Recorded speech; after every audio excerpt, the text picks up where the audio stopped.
Sandon Brahma Murdabad, Bpfn long live. We want BKC obihone ami hantono. We want justice. BKC menabla जों Jiraiya. BKC amak lagi boy. Agrama Mohilari Murdabad. Sandon Brahma Murdabad. Promilarani Murdabad. Sandon Brahma Murdabad. Jangna nanggo BKC.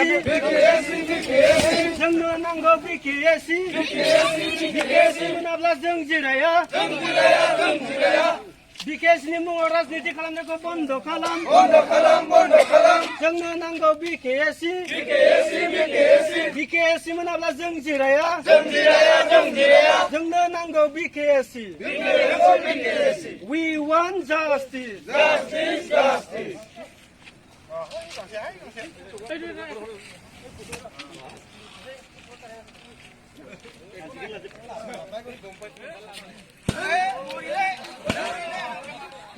नैरोजा 16 मायथाइयावनो बै समनि गिबि मन्थ्रि तरुण गगৈ बिथाङा फोसावलांनाय दिनै BTAD बायजोआव थानाय 10 लाखनिबो बारा जों बर' सुबुंफोरनि थाखाय जा मोनसे गावखुंथाय अट'नमास काउन्सिल होगोन होननानै फोसावलांदोंमोन.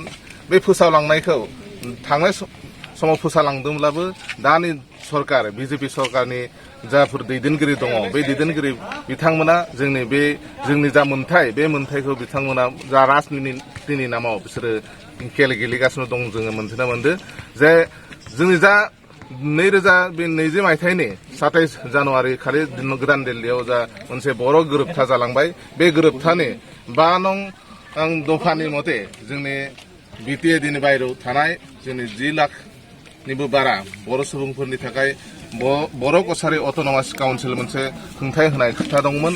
आरो बे सक्तिनि मथेनो जोंनि बे सोलिफु समनि बे गोलोम बोथोरनि जा बिधान सभा अधिवेशन बे बिधान सभा अधिवेशनावनो सरकारा बेखौ जोंनि बिल पास खालामनानै जोंनि बर'फोरनि थाखाय बर' कसारि अट'नमास काउन्सिलखौ दाफुंनो होनाय खोथा दंमोन. नाथाय दुखुनांथाव बाथ्रा जोंनि जा मोनथाय बे मोनथायखौ लानानै जोंनि गावनिनो जा मन्थ्रि सन्दन ब्रह्म WPT आरो BC बिभागनि बे बिफाननि मन्थ्रि सन्दन ब्रह्मआ बिधान सभायाव बे नांगौ समाव गाव बिलखौ लाबोआसै आरो बिलखौ दिखांनो हायैनि थाखायनो थि समाव दिखांनो हायैनि थाखायनो बिलखौ पास खालामनो हायासै सरकारा. आरो बेनि थाखायनो जोंनि जा बे मोननांगौ जोंनि मोनथायखौ बिथाङा बिलखौ लाबोनो थाखाय जोङो मोननो हायासै. आरो बेनि थाखाय दिनै जोङो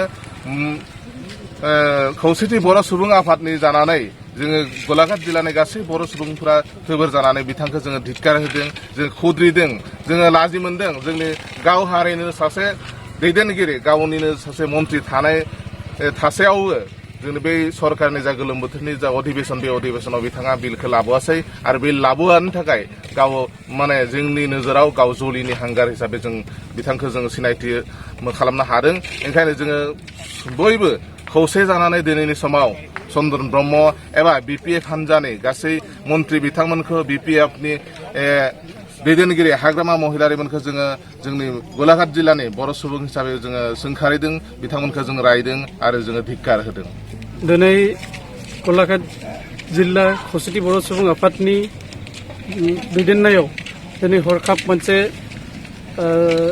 मोनसे प्रतिमुर्ति दा खालामनाय जि हाबाफारि बे हाबाफारिखौ इतिमध्ये मावफुंनाय जाबाय. मानोना होनबा थांनाय जि सानब्रैनि आसाम एसेम्ब्लियाव जि बाजेट अधिवेशन जादोंमोन बेयाव बर' कसारि अट'नमास काउन्सिलखौ दिखांनो गोनां बिलखौ पास लाबोयैनि थाखाय जों बर' माहारि जानानै दिनै दुखु फोरमायदों. जिहेतु थांनाय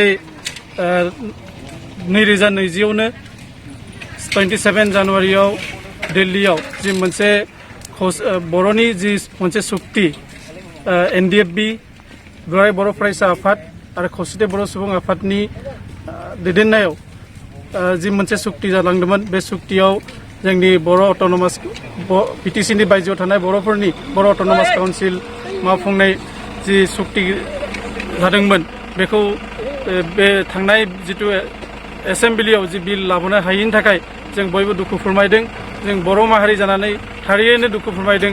जोंनि जिहेतु WPT मिनिस्टार आरो BC बे बिथां चन्दन ब्रह्मआ जोंनि जि हारिनि सासे मन्त्रि जानानैबो दिनै बिथाङा दिनै बे बिलखौ लाबोयैनि थाखाय जोंनि बर' माहारिया दुखु फोरमायदों आरो जों बिथांखौ धिक्कार होदों। दिनै जि मोनसे आसा लानानै बर' फिसाफ्रा बर' बायजोआव थानाय बर'नि जि फिसाफ्रा जों गासैबो जे जोंनि बिलखौ नैबे थांनाय गोलोम बोथोरनि जि बाजेट सेसन बे बाजेट सेसनाव लाबोगोन आरो जाफुंगोन होननानै जोङो मिजिं दंमोन। नाथाय बेखौ मावफुङैनि थाखाय जों जोबोद दुखु फोरमायदों आरो जों हाग्रामा महिलारि बिथांखौबो जोङो धिक्कार होदों जे जोंनि मोनसे गभर्नमेन्टजों आसाम गभर्नमेन्टजों बिथांमोना मोनसे थासारियावबो जोंनि बे बिलखौ लाबोयैनि थाखाय बा बेखौ जोंखौ मावफुंहोयैनि थाखाय जों गासै जोंनि बर'नि जेसेबां मन्त्रि दङ राजखान्थिनि जे दैदेनगिरि बिथांमोनखौ दङ जोङो बयबो धिक्कार होदों आरो जाहाथे जों इयुनाव जाहाथे बे जे बर' अट'नमास काउन्सिलखौ थाबैनो जाहाथे जोंनि बर'नि गांनाय उखैनाय बायजोआव थानाय BTCनि बायजोआव थानाय बर'फोरनि गांनाय उखैनायखौ जाहाथे थाबैनो सुफुंनानै होयो बिनि थाखायबो जों दिनैनि बे माबायाव दाबि दैखांनाय जादों। खौसेथि बर' सुबुं आफाद गलाघाट जिल्लानि जानानै जों दिनै थांनाय 31 आगस्तनिफ्राय जितु एसेम्बलि सेसन जागायदोंमोन बेवहाय जोंनि बर' कसारि वेलफेयार अट'नमास काउन्सिलनि बिलखौ लाबोआनि थाखाय जों गलाघाट जिल्ला खौसेथि बर' सुबुं आफादजों लोगोसे गलाघाट जिल्लायाव थानाय बिभिन्न जों दल संगठन बर' जाथिनि रायजोफोरजों दुखु फोरमायदों। दुखु जों मोननाय जों फोरमायदों। जोंनि मन्त्रि थासेयावबो जोंनि बिला जे बेयाव एसेम्बलियाव फैयाखिसै जों बिनि थाखाय बिथांखौ सोंखारिदों। जों भबिष्यताव जाहाथे बिथाङा बिदि पलिटिक्सनिफ्राय जानगाराव थायो जों बेखौ बुंदों। जों काउन्सिला जाफुङागौ माने जों आन्दलन जों खालामबाय थागोन आरो नंखायनो बिथांमोना जाहाथे जोंनि बर' जातिखौ BTCनि बाहेरायाव थानाय बर'फोरखौ जाहाथे लासिं सिं खालामा बिनि थाखाय जों बिथांमोनखौ खावलायदों। जोंनि काउन्सिलखौ जाहाथे थाबैनो दाफुंना होयो बिनि थाखाय जों खावलायदों।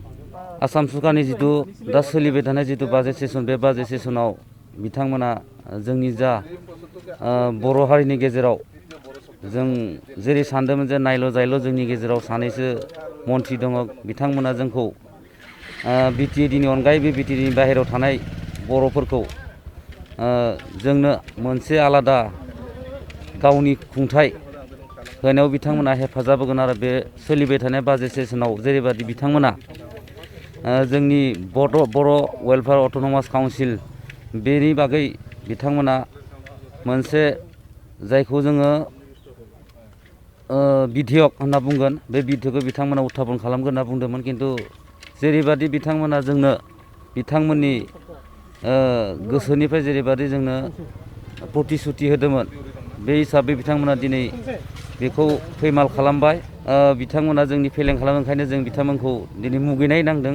थांनाय बिधान सभायाव जोंनि BKC जितु बिला उत्थापन जायैनि थाखाय जों BTCनि बायजोआव थानाय साफ्रोमबो बर' रायजो राजाफ्रा जोबोद दुखु मोननायखौ फोरमायदों आरो बिनि गेजेरावबो बिथांमोना बे समाव बिलखौ दैखाङाखैब्लाबो उननि समाव बिथांमोना बेसेबां हायो थाबैनो जुदि माबाफोर सुबिदा दंब्ला बिथांमोना थाबैनो बिलखौ दैखांनायनि बेबस्थाखौ लायोबा जों जोबोद गोजोननाय मोनगोन। जुदिहाय बिथांमोना बेबायदिनो जुदि जोंनि बिलखौ दैखाङालासिनो बिदि पेन्डिं खालामनानै दोनबाय थायोबा बिथांमोना 2021 मायथाइनि जिथुनाखि MLA इलेक्सनाव BTCनि बायजोआव सिगांनि बायदि बिथांमोना जुदि स्टार केम्पेइनार गुबुन गुबुन दलनि स्टार केम्पेइनार जुदि जानो बिथांमोना सिमां नुबावदोंब्ला बिथांमोना बे सिमांखौ दिनैनिफ्रायनो